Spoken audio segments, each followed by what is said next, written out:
14 तारीख को इतिहास में पहले बार एक आंचलिक पार्टी का मास रैली में एक मुख्यमंत्री दूसरे राज्य से अपने कैबिनेट मिनिस्टर के साथ आएगा, हमारे तिपरासा के संग सॉलिडारिटी, एकता दिखाने के लिए।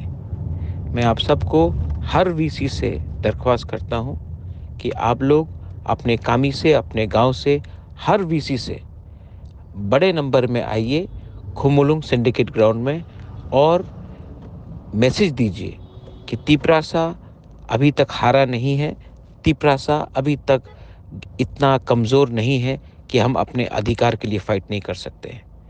बोबाग्रा वहाँ में रहेगा, मेघालय का मुख्यमंत्री कॉनराड सांगमा वहाँ में रहेगा, पूरा तिपरा मोथा का सीनियर लीडरशिप वहाँ में रहेगा। मैं आपको अर्ज करता हूँ, रिक्वेस्ट करता हूँ कि उस दिन तिपरासा बनकर और पार्टी बन के नहीं, जाति बनकर बाहर निकलिए और अपना पावर दिखाइए। दिस इज़ बोबाग्रा फॉर ऑल। पेलाइनो हमबाई।